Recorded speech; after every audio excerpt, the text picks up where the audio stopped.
Chers participants, nous avons vu l'ensemble des consommations d'énergie et des scénarios qui sont prévus par le gouvernement pour 2035 et 2050.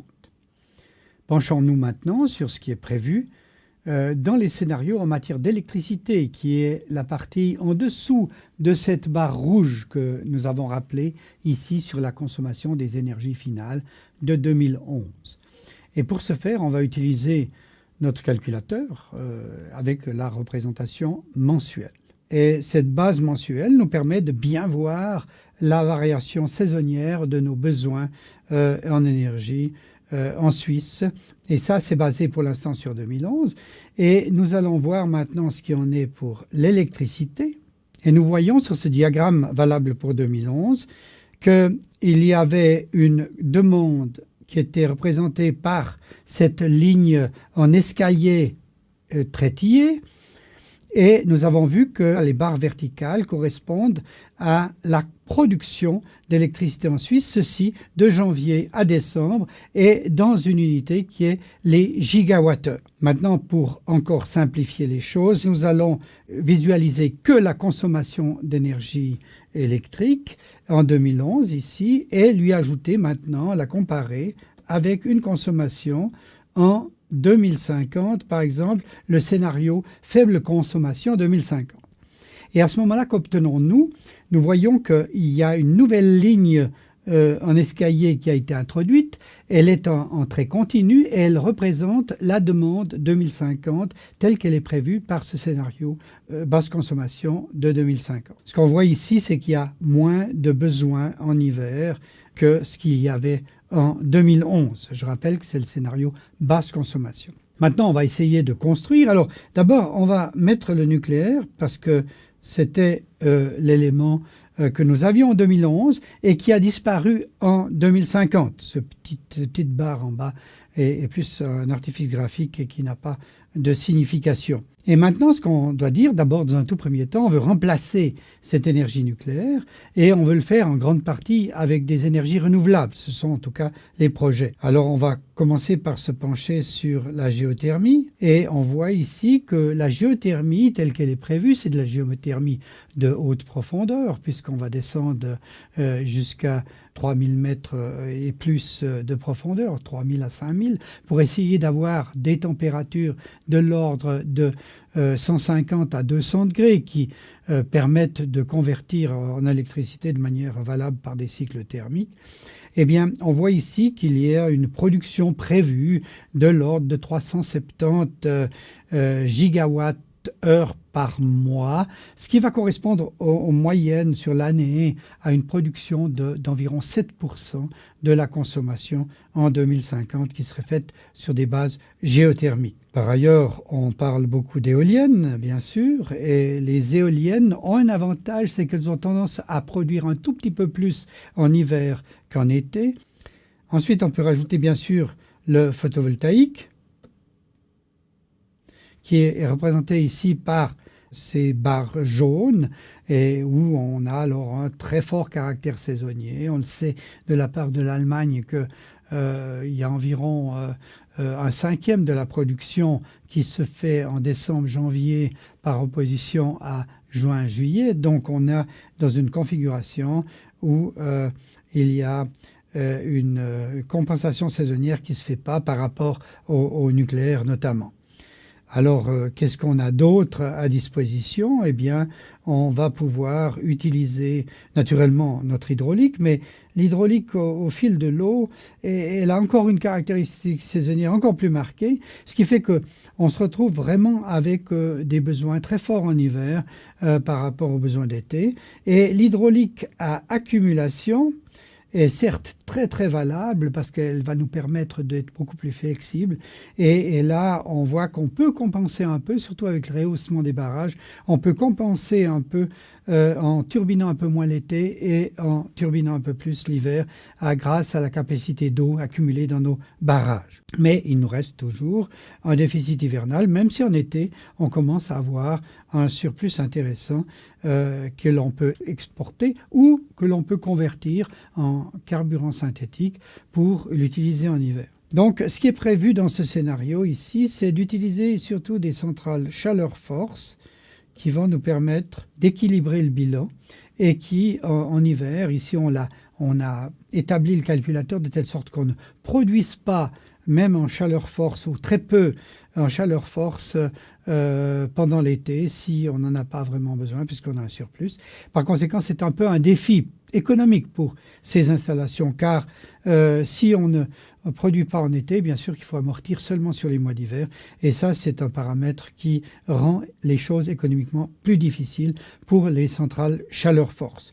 On aurait pu bien sûr utiliser ici de l'importation d'électricité à la place de ces installations, ou on aurait pu aussi avoir des centrales à gaz centralisées comme à Cornot, Chavalon, pour prendre quelques exemples de centrales qui ont été mentionnées, centrales à gaz pour le futur. On voit qu'en été, on a toujours de la production quand même en chaleur force, puisque en tout cas les centrales d'incinération d'ordures vont travailler globalement toute l'année, à moins qu'on ait trouvé d'ici là de nouvelles perspectives technologiques pour convertir nos ordures.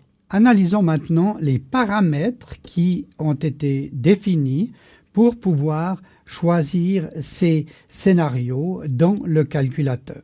Et l'électricité, on a un menu qui est décomposé en deux éléments. D'abord, les non renouvelables, alors on peut les ouvrir et on voit que dans ce scénario, on a fait en sorte qu'on n'ait pas de non renouvelables, en tout cas comme centrale qui produit que de l'électricité. Ça veut dire qu'il n'y a pas de nucléaire, il n'y a pas de centrale à gaz, il n'y a pas de charbon, il n'y a pas de stockage de CO2. À noter que s'il y avait du stockage de CO2, il serait vraisemblablement appliqué en liaison avec des centrales à gaz, voire des centrales à charbon, mais ça, ce serait plutôt à l'étranger qu'en Suisse. Donc, pas d'électricité non renouvelable, mais par contre de l'électricité renouvelable, en grande partie en 2050. Et là, on trouve bien sûr le solaire photovoltaïque avec plus de 11 gigawatts de pointe, et ça veut dire quand même une puissance de pointe qui est équivalente à environ 10 centrales nucléaires de type Leibstadt, mais bien sûr que ces puissances de pointe ne sont obtenues que quelques heures par année, et le reste du temps, bien sûr, on a des productions inférieures. C'est la raison pour laquelle on voit sur ce diagramme qu'on n'arrive pas à compenser autant qu'une centrale nucléaire. Par contre, on a aussi de l'énergie éolienne. Et là, on a 1,8 gigawatts prévus.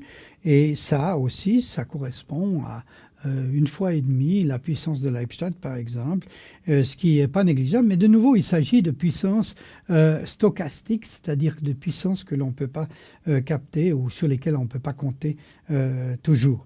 Alors heureusement, on a l'hydro d'accumulation, et 8,2 gigawatts, c'est donc l'équivalent de 7 à 7,5 centrales de Leibstadt. Et ça, c'est une puissance très importante qu'on peut exploiter de manière très souple. Et puis, on a aussi l'hydraulique au fil de l'eau, exprimé ici en gigawatts. Et ça représente aussi plus de 4 gigawatts, plus près de 4 centrales nucléaires. Mais là aussi, on a cette tendance saisonnière qu'on a vue avec ces barres bleu clair et qui ne sont pas négligeables, puisque c'est surtout en hiver qu'on aimerait avoir une compensation par rapport aux autres énergies renouvelables comme le solaire. Et finalement, la géothermie profonde ici avec près de 0,6 gigawatts qui sont prévus dans ce scénario et qui sont donc plus une puissance électrique de ruban. Alors, ce qui pourrait être intéressant, c'est de dire qu'en est-il des centrales chaleur-force qui vont produire de l'électricité. Voyons par exemple où les installations chaleur-force, de couplage chaleur-force, vont être installées. Alors on retrouve dans la chaleur dans l'industrie, dans les bâtiments, et là on a centralisé, décentralisé avec 2 sous-menus, et finalement quelles sont les énergies qui les alimentent. Alors on voit que dans l'industrie, par exemple, ce qui est prévu ici, c'est d'avoir à peu près 11% de la chaleur qui est faite dans l'industrie du chaleur-force.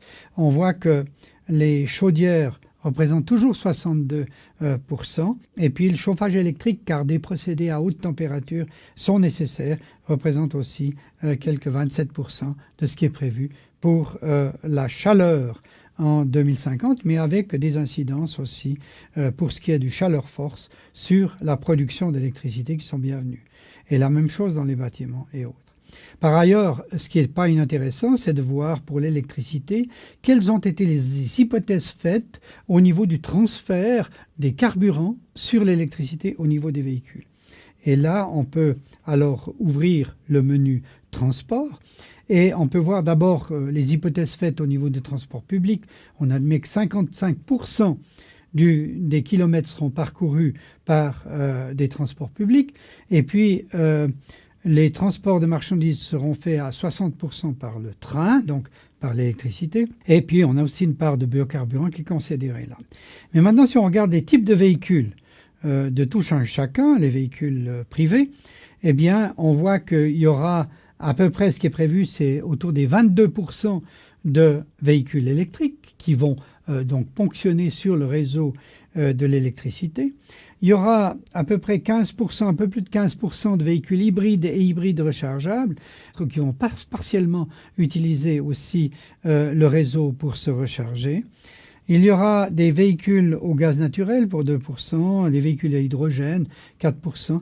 Et globalement, les véhicules plus classiques, essence, diesel, feront toujours plus de 50% à ce moment-là, mais avec des véhicules beaucoup plus efficaces. Donc, en guise de conclusion, nous avons rappelé que l'électricité est vitale pour notre société. Nous avons vu que la Suisse était dépendante des importations en 2011, mais aussi en 2050 si nous ne produisons pas à partir de carburants qui peuvent être fossiles ou synthétiques. Dans tous les scénarios, la combinaison photovoltaïque et éolien ne permet pas de satisfaire toutes les demandes en hiver. Et donc, il faut compenser. Ces trois moyens que l'on a vus, soit l'importation, avec la dépendance que ça implique de l'étranger, soit les centrales à gaz qui sont centralisées, soit, dans le scénario qu'on a montré, les centrales chaleur-force qui assurent la différence, c'est-à-dire des centrales qui font à la fois de l'électricité et de la chaleur.